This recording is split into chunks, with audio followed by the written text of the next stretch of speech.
તાજેતરમાં સોનગઢ ખાતે ભગવાન શ્રી બાહુબલીજીની વિરાટ પ્રતિમાનું સ્થાપન કરાયું હતું. સ્થાપન પૂર્વે જ ગેરકાયદેસર અને સરકારી જગ્યામાં દબાણ કરી મૂર્તિ સ્થાપન કરવા સંદર્ભે ટ્રસ્ટીઓ વચ્ચેનો વિખવાદ પરાકાષ્ઠાએ પહોંચ્યો હતો. જે સંદર્ભે એક ટ્રસ્ટી શ્રી રાજેન્દ્રભાઈ શાહે નામદાર કોર્ટમાં ઘા નાખી છે. બાકીના અન્ય વગદાર ટ્રસ્ટીઓને રાજકીય ઓથ હોવાના લીધે સાંગોપાગ પાર પાડી દીધું હતું. આ સંદર્ભે અગાઉ સરકારી તંત્રમાં રજૂઆત થઈ હતી. પોલીસ ફરિયાદ પણ દાખલ થઈ હતી. છતાં પણ ભ્રષ્ટાચારી ટ્રસ્ટીઓએ કશું જાહેર થવા દીધું ન હતું. કાનજી સ્વામીના અનુયાયી શ્રી વિમલભાઈ તંબોળી અને સમગ્ર મામલાને ઉજાગર કરનાર ટ્રસ્ટી શ્રી રાજેન્દ્રભાઈ શાહે આ પ્રશ્ને ન્યાય માટે પત્રકાર પરિષદ યોજી સમગ્ર કૌભાંડ અને ભ્રષ્ટાચારને ખુલ્લો કર્યો હતો. હવે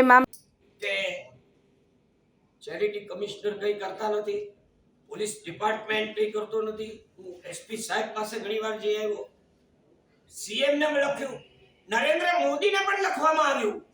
આ નરેન્દ્ર મોદીને પણ આ લખવામાં આવ્યું છે બધું જ, અને એને 500 પાના. આ જો નરેન્દ્ર મોદી, એમની આ જગ્યાની માલિકી કોની? આ જગ્યાની માલિકી ટ્રસ્ટની નથી. તો કોની? બધી જગ્યાની નહીં.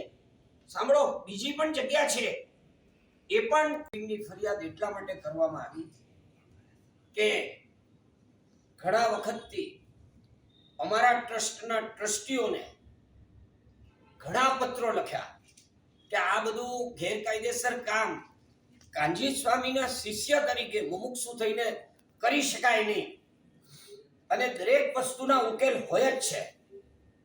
તો એ ઉકેલ કર્યા વગર ગેરકાયદેસર રીતે ગ્રામ પંચાયતનો જાહેર રસ્તો આ પ્રોજેક્ટ માટે ઉપયોગી થાય એટલા માટે એની ઉપર એક જંબુદીપ બાહુબલી નામનો પ્રોજેક્ટ થઈ ગયો. હવે હાલમાં એ પ્રોજેક્ટ ચાલુ પણ થઈ ગયો, એની પ્રતિષ્ઠા થઈ ગઈ, અને એ પ્રોજેક્ટ પૂરો થતા ગુનો પણ બની ગયો.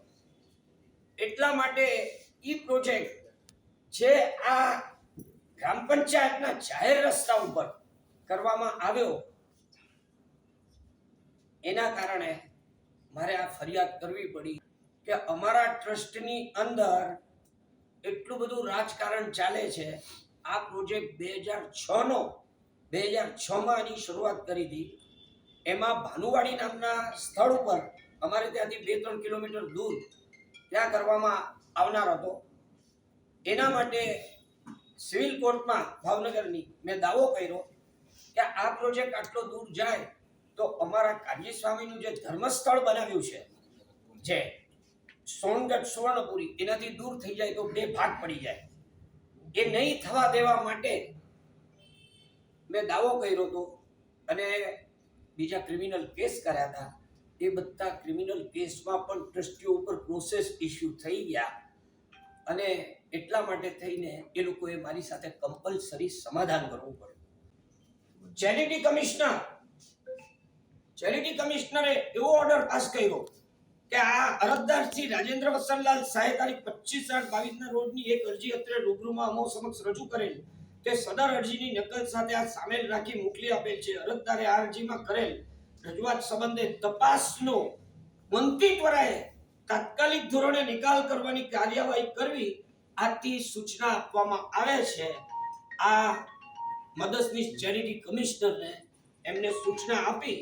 હવે એની અંદર આપને બતાવી દઉં કે આ અમદાવાદના ચેરિટી કમિશનર જો આ ત્રણેયને આપણે રજૂઆત કરી છે, અને એ રજૂઆતમાં જે ટ્રસ્ટીઓ જે રાજકારણ રમી રહ્યા છે, ગેરરીતિ કરી રહ્યા છે, ભેદભાવ કરી રહ્યા છે, પક્ષપાત કરી રહ્યા છે, ખોટા કામો કરી રહ્યા છે, ગેરકાયદેસરના નિર્ણયો લઈ રહ્યા છે, કાવા દાવા ષડયંત્રો બધું એમને કર્યું છે.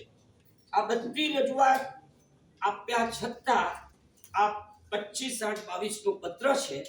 આજ સુધી આસિસ્ટન્ટ ચેરિટી કમિશનરની ઓફિસમાં કોઈ પણ જાતની તપાસ આગળ વધી નથી અને એ તપાસ આની અંદર આ મુદ્દો પણ છે. ગેરકાયદેસર કામો જે બાંધકામ થયા છે એ ગેરકાયદેસર કામો કર્યા છે એ માટેના પણ બધા મુદ્દા આની અંદર આપવામાં આવ્યા. આવા તો ઘણા પત્રો લખ્યા, ઘણા આ બધું મારી પાસે ઘણું બધું છે. ચેરિટી કમિશનરના પત્રો પણ મારી પાસે છે. આસિસ્ટન્ટ ચેરિટી કમિશનરે તપાસ નથી કરી, પણ આપણે બહુ લાંબુ નથી કરવું એટલા માટે હું નથી કહેતો. આપને જે પણ આ કહું છું એ સત્ય હકીકત આપને જણાવી રહ્યો છું. હવે આ બધું કરવા છતાં અનેક વિનમ્ર વિનંતીઓ અમારા પ્રમુખને કરવા છતાં એ લોકોએ કાયદાને ઘોડીને પી ગયા અને કાયદો હાથમાં લઈ લીધો બધા ટ્રસ્ટીઓએ. અને મને એમ લાગ્યું કે આ બધું નજરઅંદાજ થઈ રહ્યું છે. અમારા કાનજી સ્વામીના ટ્રસ્ટમાં આવું ખોટું કરી શકાય જ નહીં. પહેલા મુમુક્ષુનો જે ગુણકર્મ હોવો જોઈએ કે આટલું બધું ખોટું આ લોકોએ પ્રતિષ્ઠા મહોત્સવ ઉજવ્યો. આપને બધી વિગતો મળી પ્રતિષ્ઠા મહોત્સવ, પણ પ્રતિષ્ઠા મહોત્સવમાં પણ સ્ટેજ ઉપરથી ઘણું બધું ખોટું બોલવામાં આવ્યું છે. એ પણ વસ્તુ થોડા સમયમાં બહાર આવવાની છે. હવે આ જે લેન્ડ ગ્રેબિંગ પ્રોજેક્ટની ફરિયાદ કરવાનું કારણ મેં આપને જણાવ્યું કે આ રસ્તો ગ્રામ પંચાયતનો, ગામના લોકો, હું સોનગઢ રહું, ગામના લોકો પણ બધા કહેતા હોય કે તમારા મુમુક્ષુઓ આવા કે આવો રોડ લઈ લીધો, આટલી હીન કક્ષા સુધી ગયા. એટલા માટે થઈને મને પોતાને એવું લાગ્યું કે ખોટું ન કરી શકાય. હવે આની પાછળનું થોડુંક એક મિનિટ માટે કહું છું બેકગ્રાઉન્ડ કે આટલા ટ્રસ્ટીઓ ઉપર લેન્ડ ગ્રેબિંગનો કે જે તમામ ટ્રસ્ટી આ વિષય જાણતા હતા, તમામે તમામ ટ્રસ્ટી કે આપણે આ ગ્રામ પંચાયતના રોડ ઉપર આ પ્રોજેક્ટ કરી રહ્યા છે. આથી કરીને તમામે તમામ ટ્રસ્ટીનું મુખ્ય કારણ એક જ કે નેમિષભાઈ શાહની એટલી બધી ઓળખાણ અને એ ઓળખાણનો દુરુપયોગ કર્યો.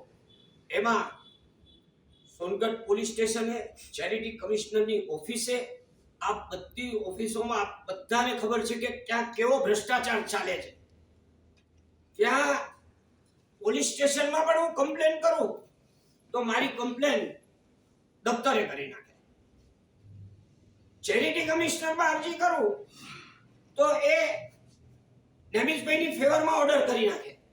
આવા ગેરકાયદેસરના ઓર્ડરો ચેરિટી કમિશનરમાં પણ કરવામાં આવ્યા છે, જેમાં અમે લોકોએ એક તો આ તપાસની વાત કરેલી, એ સિવાય આ ટ્રસ્ટના ટ્રસ્ટીઓએ એક સ્કીમ નંબર સુધારા સ્કીમ નંબર 3/2021 એની અંદર એ સ્કીમ તમે જોશો ને તો એની અંદર એ લોકોએ એકરાર કરેલો છે કે આ ટ્રસ્ટમાં ગેરકાયદેસર કામો થયા છે અને આવું ઘણું બધું બન્યું છે. તો આખું ટ્રસ્ટી મંડળ નવું લાવો, છતાં પણ એ લોકોએ નેમિષભાઈ શાહ જે લોકોએ સ્કીમ બનાવેલી, જે લોકોએ આ ગુના કર્યા હતા, એ લોકોને પણ છાવરીને એ લોકોને પાછા ટ્રસ્ટમાં લેવાનો નિર્ણય કરવામાં